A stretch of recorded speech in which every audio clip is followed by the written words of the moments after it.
Hi, everyone, and welcome to another edition to the Think Oral Health podcast. I'm Maria Filipova, and as usual, I'm joined today by Dr. Jonathan Levine, our podcast host, co-host, and fellow troublemaker for good. Hi, Jonathan. How are you doing today? Doing great, Maria. And I am telling you that I am here in my office at the practice, still a wet-fingered prosthodontist I am. So it's great to be here with you and super excited about having Brett Kessler and I with think us. this is one of the special episodes where, first of all, this is the first episode we're recording where you are in your office. So let's see how that goes. And then it's also one of those rare episodes where we have two dentists in the conversation. So I'm very excited about that. I'm excited to see where the conversation would go. And I'm excited to introduce Dr. Brett Kessler as our podcast conversation partner for the podcast today. Brett, welcome. Hi, Maria. Thank you. Hi, Jonathan. Good to see you both. Brett. Glad to be Great here. to see you. Great to have you, Brett. And in the interest of making you feel uncomfortable, we will insist on reading through some of the highlights in your bio and some of the accolades that you have so deservedly received over your career. If you must, go ahead. Get it over with. We insist. Great. So you come to us today, first of all, as a general dentist. You're based in Denver, in Colorado, one of my favorite cities, but you also serve as the president of the American Dental Association. You've served in that capacity. This is your main year of service, if you will. You've been involved in the ADA's House of Delegates since 2008. And you have also served as the vice chair of the Council on Dental Benefit Plans, which is near and dear to my heart. I also want to recognize you received the ADA's Golden Apple Award in 2010, which is the highest award bestowed by that association for outstanding leadership in mentoring.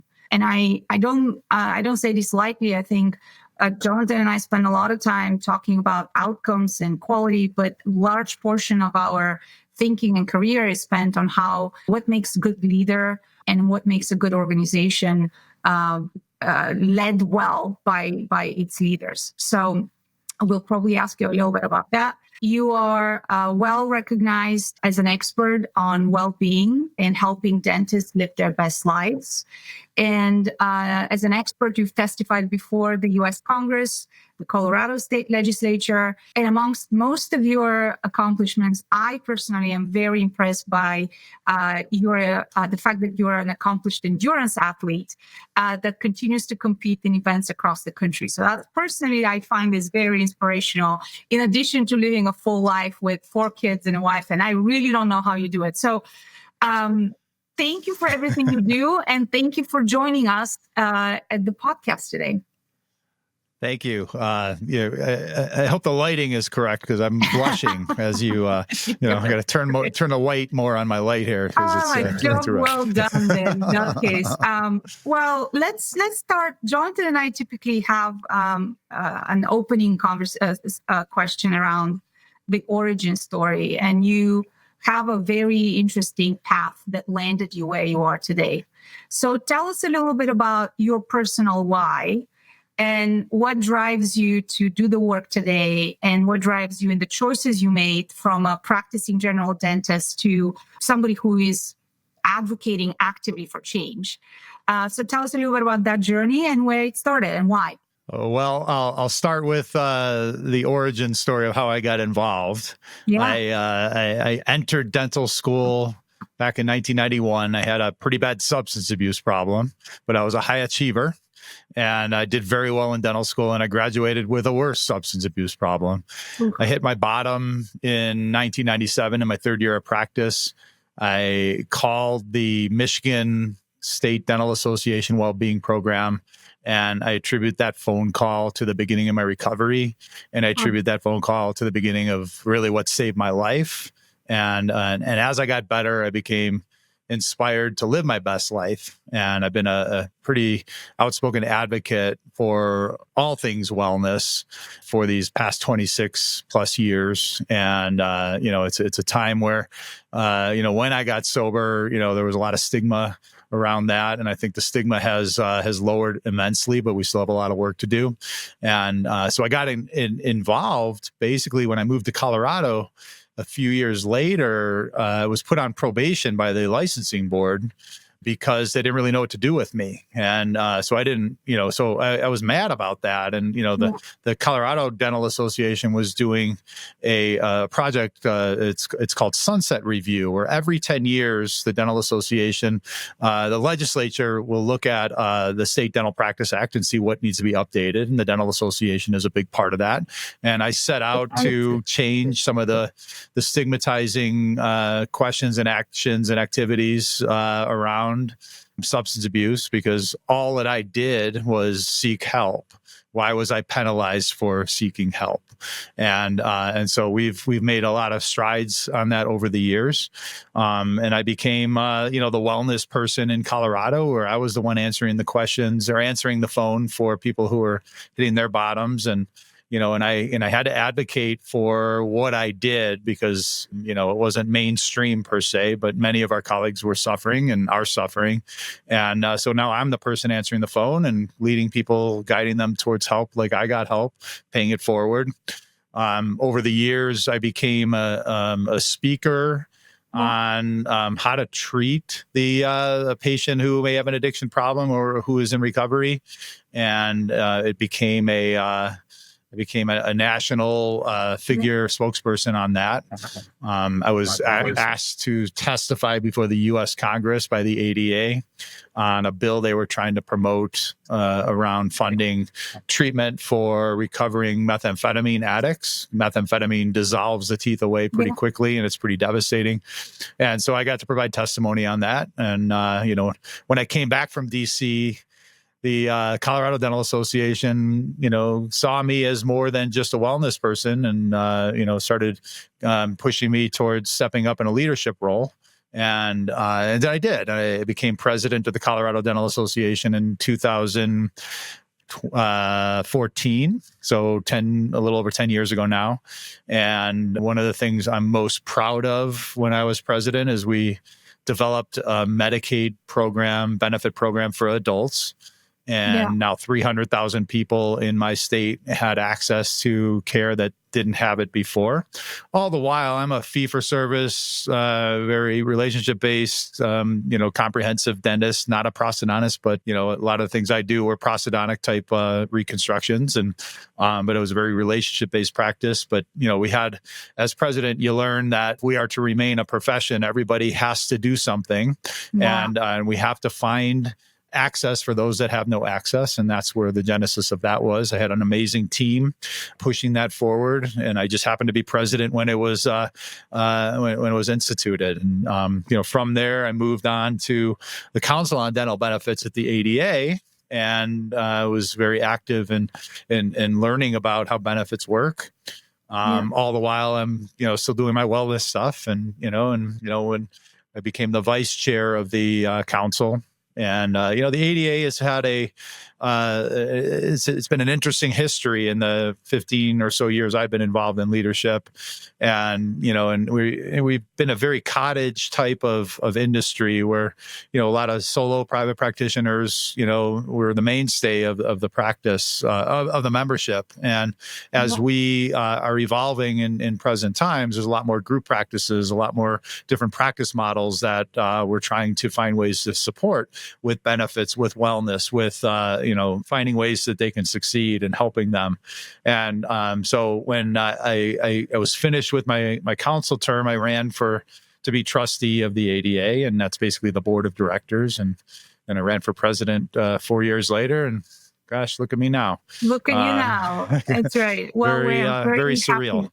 We're happy that you've made some of those choices, and for better or for worse, even the lowest moments in our life actually teach us a lot about who we are and how we serve others. Yep. So exactly, Maria. Exactly right. Maria, it reminds me, I enjoy the hard driving sports like Brett does. Brett, relate. I love this story, and it's amazing, from where you came from to where you are today and where you're going to be going in your own growth and development, the importance of hitting the bottom, the importance and the confusion around the concept of pain and how that can be something that's so instructive for us to be flipping the switch on the conversation of how powerful that is, how powerful it is as a driver for change. And we think about emerging out of dental school and having this addiction and then being able to have the courage to confront it and to endure that pain, but really to come out on the other side that we all can say as athletes also that pain is good. So tell us a little bit about that, of how you had the courage to fight that, what your mindset was, and how that kind of set you on a path of personal growth and development to get to where you are today. Yeah, so I'll start out by saying that I'm hardwired to feel good with the least amount of effort. and that's what happens with addiction, right? Yeah. And over the years, I became, much less dependent upon those quick fixes, those quick hits, and I was an aspiring athlete during my addiction. I did pretty well, but it was kind of my denial too, where I would cross the finish lines of a triathlon and say, wow, drug addicts don't do triathlons. Look, I just did a triathlon, therefore I'm not a drug addict, and so it actually, once I got sober, a few years went by before I started getting back into the endurance athlete mindset, and I started going back to triathlons, and I became pretty good.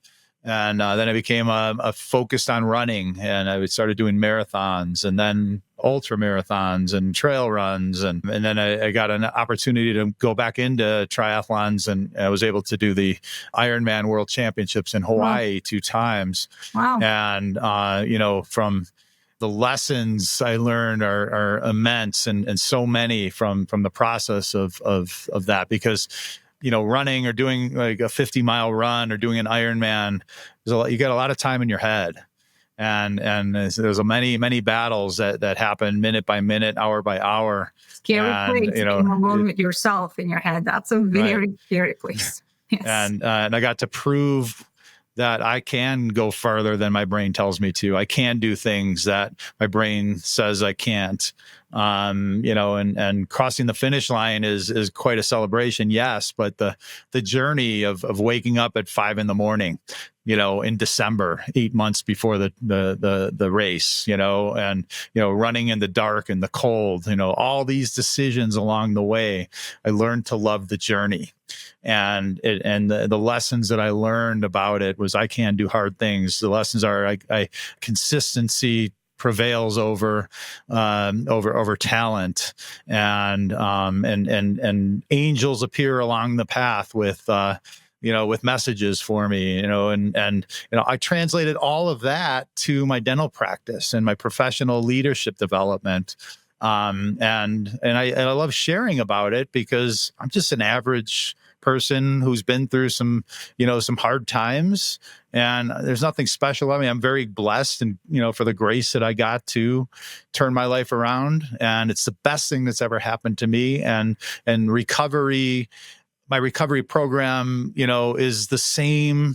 It forces me to do the same skills and practices that allow me to be a mindful person and a mindful leader. And and it's over the years, you asked me what my why is. Yeah. And I subscribe to the Simon Sinek why definition, and I feel my why is that I'm a catalyst for positive change in the world. Yeah. And I do it through my dentistry, I do it through my leadership, I do it through my athletics. I do it through my recovery, and it's gives me a purpose. And I was doing it unconsciously or maybe subconsciously. I was just doing it, but once I, kind of coalesced that phrase that I'm a catalyst for positive change, it became very intentional. And it's a wonderful way to live. And it's not just for someone who hit rock bottom. It could be anyone. But what lights your fire, and that's the inner work that has to be done. And I'm grateful that I've done it, small by small, piece by piece, over time, and to allow me to get to where I am today. And I'm really grateful for every minute of every day. Well, let's build up on that ethos and kind of the the momentum around gratitude. And as you think about catalysts for positive change, let's unpack some of the areas that you are driving positive change. You already teed up a few of them. For our listeners who are newcomers to oral health or dentistry, and they might think, oh, okay, well, somebody has an addiction or substance use problem. The first thing we need to acknowledge is that we have come a little bit ahead as a society where it's less of a stigma to talk about these types of personal journeys that everybody goes through. And it's voices like yours that have made that more accessible and acceptable for people to have the conversation. So number one, what I'm hearing is if you're going through something that's hard as part of your journey, do the brave thing and see if you could share, because most likely there would be receptive people on the other side today, more so than 10 years ago, I would hope. The other piece is for the listeners who are new to oral health, could you just outline the role the dental team has in a patient's journey to recovery? And we know that there are specific conditions that substance use patients are dealing with, from, the tooth decay and cavities to meth mouth. And so tell us a little bit about the role that you and your team and your mission-driven practice play in helping people on that journey to recovery. I had a practice that I started from scratch in Northeast Denver. It's kind of an upper middle class neighborhood. It was a fee-for-service practice, very relationship-based. And, and I didn't wear a sign over my, around my neck saying I'm an addict in recovery. But, the conversation came up often because, a lot of my neighbors and patients, I could see things in them, and my dental team would see things in them. The wonderful thing about dentistry is that we get to see our patients pretty consistently over time, and we can see, evidence of substance abuse in the mouth, but even more, we see behavior changes. And we see appearance changes, and I treat the person who may or may not have teeth. And it was a very low volume. So I got to really, see the person as a whole person. Some of the higher volume, it's harder to pick up on that because we're just going in and, treating teeth. But it was a more holistic approach. And so, and if I saw with anything, it was, it's just basic motivational interviewing. And, and our hygienists are experts in. Hygienists could get someone to floss. They can get someone to look at making life changes. And so I had a dental team that surrounded me that was very into, overall wellness. And, and I'll back up. I did a general practice residency where, the mouth was definitely connected to the body in the hospital that I was in. When I got out, it was disconnected. And this led me to the changes in the benefit systems and the things we're trying to change. But we were fee for service. So the benefits were important to the patient, but it didn't, wasn't in the way of what we could and could not do.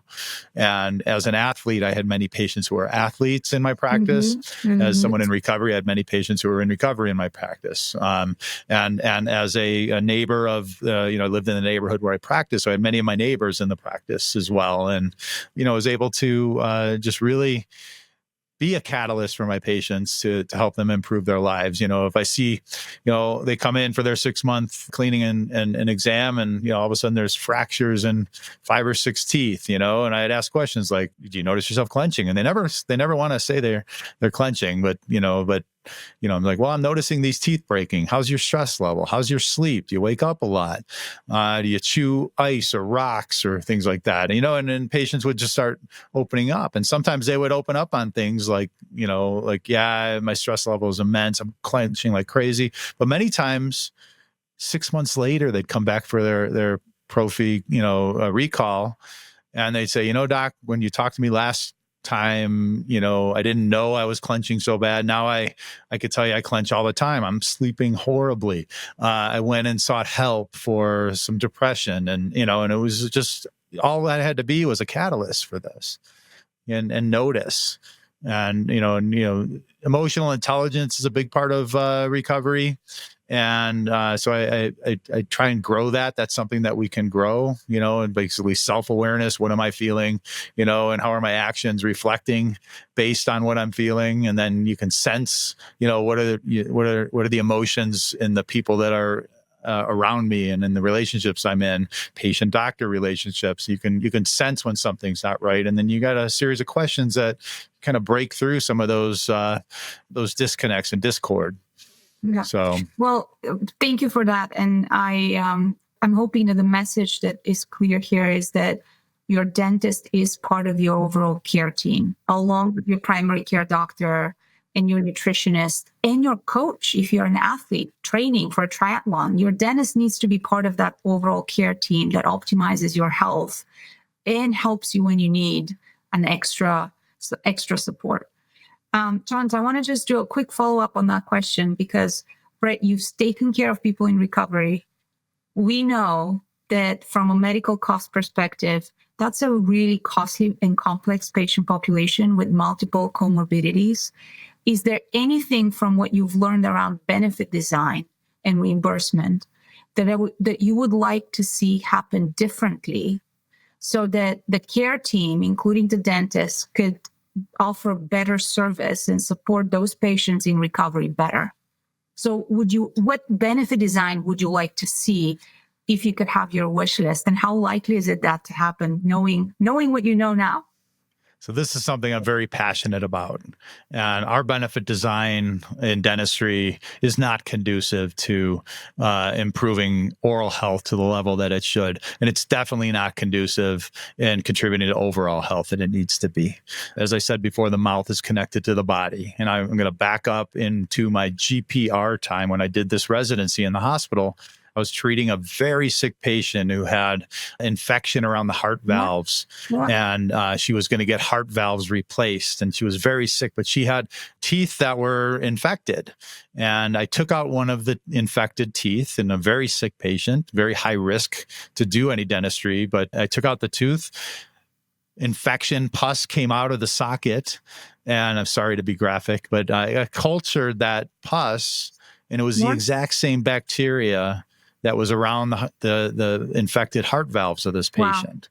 Wow. And, in that case, the patient, was treated by all sorts of medical specialties. They were being treated by a cardiothoracic surgeon, by cardiologist, internal medicine doc, nephrologist, because she was in kidney failure. Everyone got paid when this patient was hospitalized except the dentist. There was no dental benefits for this patient. There was a separate benefit system, and that, frankly, it pissed me off, and it continues to. And when I speak, I talk about why has it been culturally accepted that if I had degenerative joint disease in my hip, that I could get a titanium post in my hip, but if I was missing a tooth, I couldn't get a titanium post to replace my tooth. And if I had, no matter what benefits I have, if I have Medicaid, which is a benefit program for poor people, if I had Medicare, benefit program for old people, if I had just private benefits, whatever benefit model I had, medicine offers their doctors to provide the absolute finest care to their patients through a benefit plan. If we were, and we're not allowed to do that in dentistry, if we were to translate the dental benefit model to medicine, and you had degenerative joint disease in your hip, we would give you crutches. Yeah. Because that's all that's covered in the dental benefit plan. And why have we allowed this to happen? So the big changes need to happen. Go, all Jonathan. Right, now we're in the hot I got him topic. going. Maria, this is why we started this podcast. Brett, thank you for going where you went to. Great question, Maria. I'm jumping in. Here we go. 54 systemic inflammatory diseases impacted by the pathogens in our mouth. That's right. We are oral physicians, not dentists. This podcast is all about connecting the dots. We bring in people like yourself to talk about this issue because we just know as you control periodontal disease, you can control cardiovascular disease, you control periodontal disease, you can control rheumatoid arthritis. On and on and on. Low birth weight babies. Just keep going on everything that we know that messes us up from an inflammatory standpoint, which is every disease. So, Brett, you're the president here of this great organization. called the American Dental Association. How are we going to get change? How, as you as a change agent, your journey, who you are a clinician, you are a leader. How can we get change? How does dentistry, which has been so disconnected, get connected back to the rest of the body, which the last time we looked, it's connected pretty well. It's the top of the digestive tract. We have something called the superhighway of the body, which brings all diseases next to each other, right? Inflammatory markers, endotoxins, and all the rest. Okay. How are we going to affect change? How are we going to affect change? That's it. This is the easy question for you, Brett. We got it. Yeah, I'm sure you just figured it out. gonna snap my finger and we're done. Right. It's good. First of all, I've got this platform and I speak about this a lot around the country, and so many ways that we can drive this. The dental benefit model as we have in place right now is very limited to affect the change. And so we're, as an organization, the American Dental Association is the biggest lever in moving the profession forward. And we've been shy about, getting into these conversations because dentists have this fear of the unknown. And, there's a fear of a medical model that, may not be like our dental model. And so, and we understand that. But the bottom line is dentistry's changing. The cottage dentist practice, dental practice, our profit centers are on the baby boomers. Okay. My parents' generation, when they were teenagers, they got fillings in every single tooth. Okay. And, fluoride wasn't in the water, and, fluoride may not be in the water. That's a whole other conversation. Fillings were placed in my parents' mouth, and those fillings turned into bigger fillings, and those bigger fillings turned into crowns. Those crowns turned into root canals, new crowns, eventually extraction, implants, new crowns. There's a lot of dollars invested in that one tooth over the lifetime of the tooth. Okay, right. Yeah. Baby boomers. So our generation has much less dentistry in our mouth. Okay. I've got a few fillings, and some of those fillings turn into some gold onlays, and then the generation that's younger than us, I'm Gen X, generations, Y, Z, Alpha, hardly any fillings in their mouth. So the demand for caries control is lowering, and the current benefit model pays the dentist only if their drill is spinning or if we're scraping something. Okay. If we continue along this way, the dentists will not be able to make it, and they will miss out on a huge opportunity to affect to improve the health of our patients. If, in my hygiene chair, we had questions about, how's your diet? How's your sleep? How's your stress? And if we were, when I was practicing, we didn't have A1C testing available. If our benefit system paid dentists to do A1C testing, every single hygiene appointment will have an A1C test. Yeah. But the benefits don't pay for that. The benefits don't pay for motivational interviewing, oral hygiene instruction, diet counsel, tobacco cessation, screening, brief intervention, refer to treatment, SBIRT, things. But medicine does. Medicine also measures outcomes and quality metrics, right? So could we, as my healthcare benefits hat on, all the things you're describing are activities, and we should measure activities and compensate physicians, oral health physicians, for that work and those activities. And in the same time, we need to be able to track outcomes, and we need to be able to ascribe quality for those activities that were performed. So talk a little bit about that balance between basically fee for service and paying for activities, even if they're preventative activities and the right activities that are connected to some measurable outcomes in quality of care or even cost avoidance for more complex procedures down the road. So let's talk about the Medicaid benefit program that I have here in Colorado. Yeah. Okay, which I think is one of the best in the country. We are, as a dentist, we are, seeing a population that is underserved. Their, demographic is poor. Okay, and there's all sorts of social determinants of health that, kind of dictate that they'll have more dental needs than those in a different demographic. Okay, so we've got patients who need serious work, and our Medicaid program pays for procedures at the highest level. We're at the 100th percentile of the American Dental Association fee schedule. It's higher than private benefits pay. Wow. Okay. And there's no cap on how much we can do on a patient. So it's truly an essential health benefit. And so we are, we're treating a lot of patients, and we're measuring how is it improving their life? How is it improving their overall health?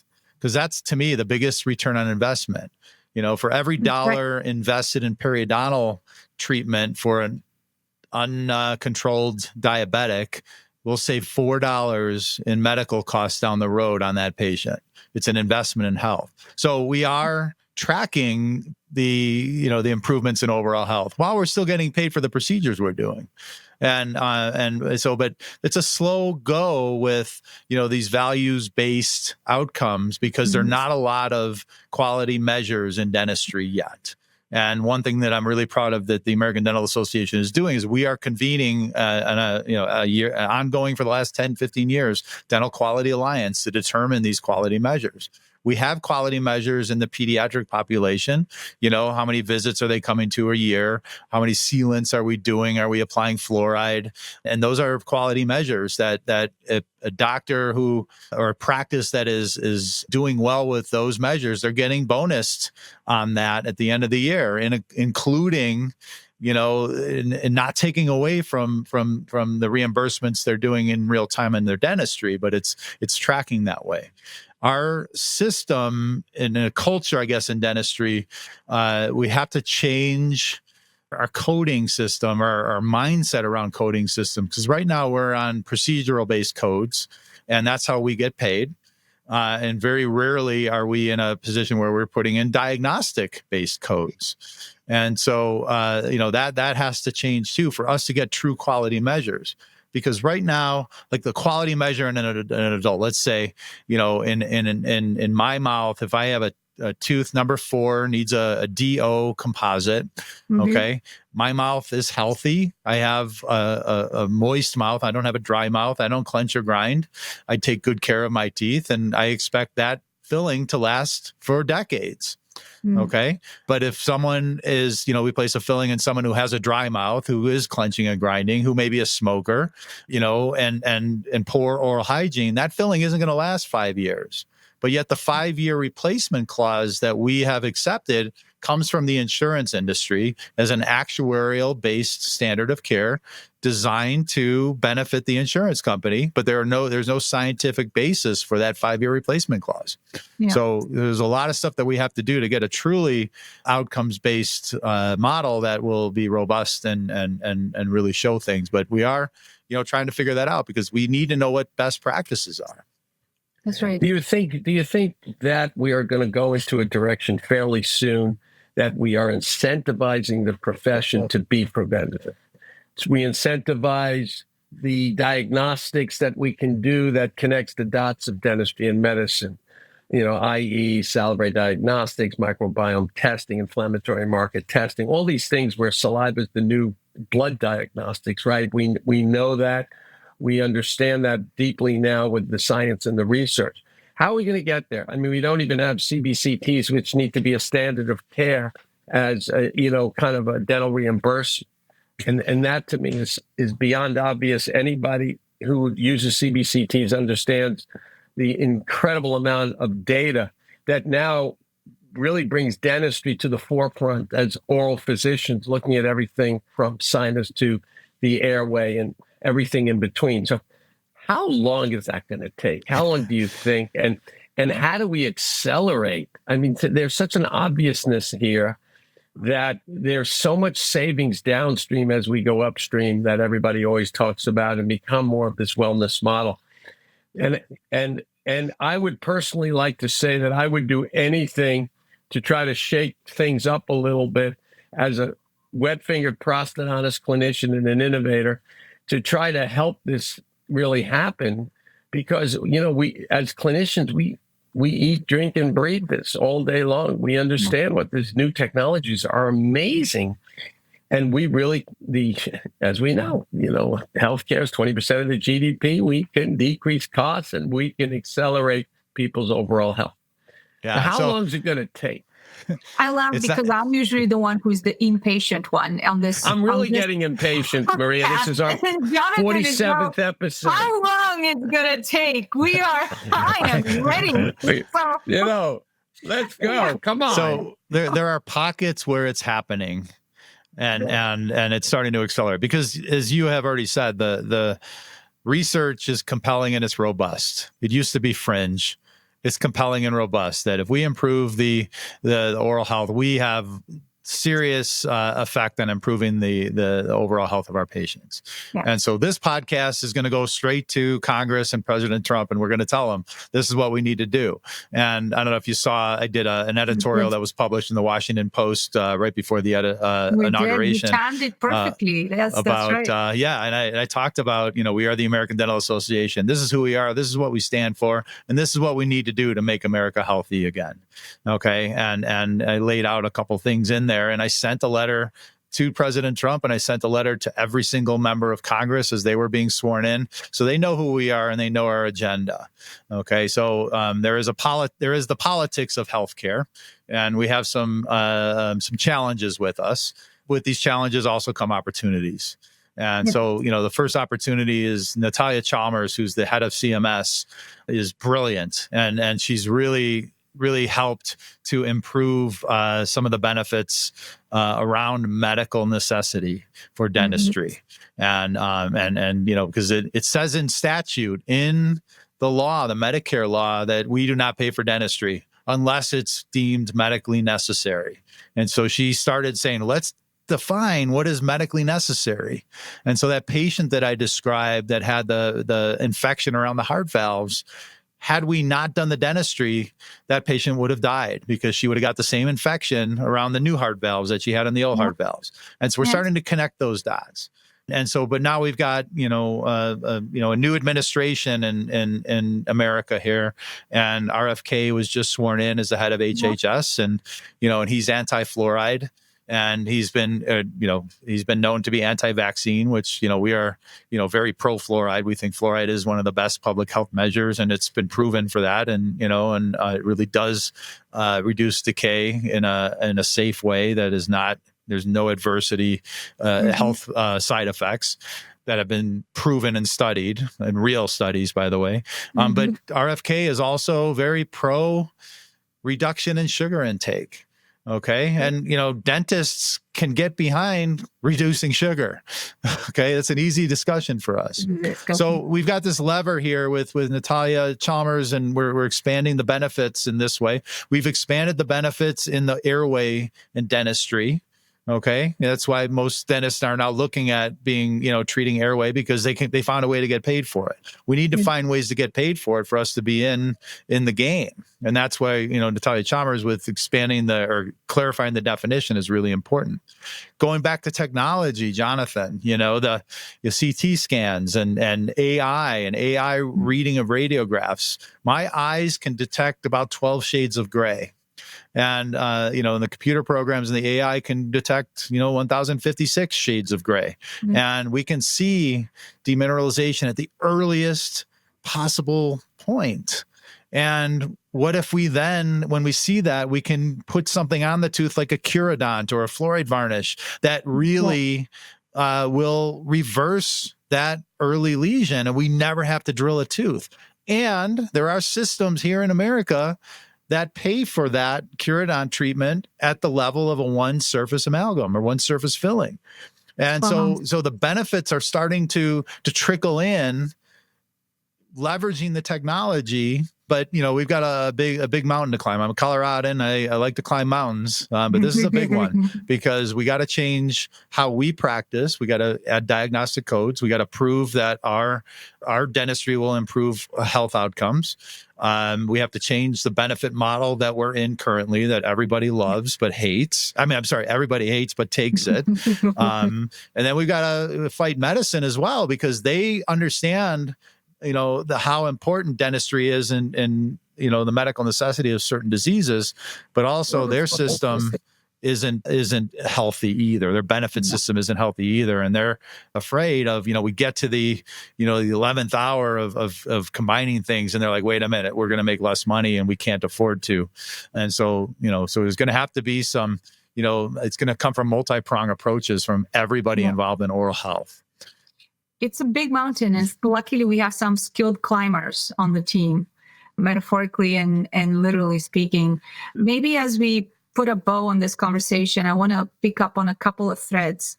Number one, when we change our mindset from being mechanics for the mouth to oral health physicians, to members of a care team that manage inflammation, then the conversation changes. Because now if I'm in the business of doing fillings and making sure that my drill spins and I'm scraping things, that's a different behavior versus if I'm in the business of managing inflammation for that patient. Now my behavior will be different, but what's even more important, the people who join me in the climb, if we're going to stick with that metaphor, are going to be very different and much bigger group of climbers with me. Because to your example about reducing sugar, if we rally behind nutrition management or inflammation management as member of that care team, guess what? The American Diabetes Association is climbing with us. The American Heart Association is climbing with us. All other communities on health, wellness, prevention, chronic disease management are there with us. And that's a much bigger platform and much even more skilled group to work with. And so that's, I don't want to lose at all that thread that you started because I see the opportunities and I see them imminent, to Jonathan's point, how and when. I think that's part of it. We need to be in inflammation management, chronic disease management, and nutrition management rather than dentistry. And it's shifting the model that we're in right now from a surgical-based model. And we do surgery every day. We cut live tissue. That's what we do when we do a filling. We cut live tissue. Or periodontal management. We're cutting, we're dealing inside live tissue when we're doing that. We have to shift that surgical model to an internal medicine type model, management of chronic disease type model, because inflammation will always be a threat. And we are the ones that can see it first. The mouth is the litmus test to the body. And if we've got inflammation here in our mouth, it's guaranteed to be everywhere. And we can be a real big a catalyst for positive change in our patients. How do you like that? How I tied that bow together, huh? Wow, look at that. That was skilled. That was skilled. That's right. Jonathan, what's on your mind? I think it's exciting to have someone like Brett in a position to shake it up. And really I truly mean that. I felt that when Brett and I we connected in New York City at this group, the global leader group, and it was just great to hear someone who knows this profession, but it's also to cast forward and think about what's possible. To me, what you're talking about, outcome assessment, really developing a fact base of all the science and research and really show what are truly the dollars that can be saved as we look to go upstream. And Maria and I talk about it a lot, about oral health, prevention of these oral health diseases and the diagnostics that we have at our fingertips now in dentistry to get adoption in dentistry, not the top 1-2% dental practices, but really to go across the board. And we have to incentivize them to do that. Incentivization is probably going to come through a lot of this reimbursement model. Once we can get all of these use cases together, to me, we're going to be able to make this fantastic argument that says that dentistry is the tip of the spear for diagnostics for overall health. That's when we're working together. Dentistry and medicine start working together. In medicine and dentistry, we refer to each other. We do a shared database. We talk about that all the time, Maria. And we'll start getting this wonderful momentum of collaborations between the disciplines of medicine and dentistry. So you got to start somewhere, and you're doing it. You're doing it. You're shaking it up. You're making noise. You're sending the letters out, and at the same time, we have a whole wonderful ADA behind this, and also a lot of interested parties where, like you said, it's happening in pockets. And then we're going to get that groundswell and growing momentum. So I'm feeling pretty positive. The short answer, Maria, I'm feeling pretty positive about the direction we're going. Brett, at the helm here, driving our leadership to move into ways that are going to accelerate and amplify this conversation and make change. Well, thank you for that. I think the golden age of dentistry is right in front of us. And we can craft it when we have these kind of conversations. And, my successor, Dr. Rich Rosado, who will be president after me, is all in on this too. And, he's developing a task force to really look at what is the future of oral health 25 years from now. And, why 25 years? Because 25 years, most of us aren't going to be practicing it anymore. And we can take away those self-limits that we have in how we practice now and really imagine what things are going to be like 25 years from now. When we started practicing, Jonathan, life was, practice of technology was a lot different than it is today. And imagine what it'll be like 25 years from now. And I know you're on the forefront of innovation and, but it's unfathomable. But everything has to evolve for this to happen. And the bottom line, the bottom line is in our country, is healthcare a privilege or is it a right? And is oral health health? Those are the questions that have to be answered. And I know the answer. You can infer what my answer would be based on how what I said today. But that's where we need to go. I think you're in a similar like-minded company here with our listeners as well. That's for sure. That is for sure. To wrap up, I'll extend an invitation to our listeners, as we always do. First invitation is, Brett, you mentioned that oral health as part of overall health is already happening in multiple places, in multiple clinics, in multiple payment models. So for those of our listeners who are part of those payment models, drop us a line. Let us know how you're doing, what you're doing, how successful it is, what data you have, because these are the data points we need to amplify and scale and build momentum, to Jonathan's point. And how can we help? Any way, shape, you enroll us. Maria, are we ready to help? Oh, we are so ready. My sleeves, I've rolled up the sleeves. I'm ready. We are ready to jump in. So please. Whatever you need us to do. Whatever you need. And the other invitation, Brett, is for you and Rick. Last time we had a conversation, you said, I'm very comfortable about the momentum and the change, but I don't know what happens after. Rick, how do we scale that, right? We have a mandate and then the next mandate, what happens after that? The invitation is to you to think about, and we had that same conversation, let's find the skill multipliers. Let's find people like me and Jonathan and others. So it's not only up to you and Rich's shoulders to carry that momentum. Let's recruit those champions so that we have this multiplier effect going. And that's takes a village. Sign us up, because we have a whole host of well-intended listeners to do that too. That's right. It's exciting. So I'm glad to have you on as partners with this, and we're going to make a difference. We really are. That's the plan. Amazing. Well, see you next time. Good luck, and we'll see you soon. Come back to tell us all the exciting progress you made. Anytime. Thanks for the opportunity. Thank you. Talk soon. Thank you, Brett.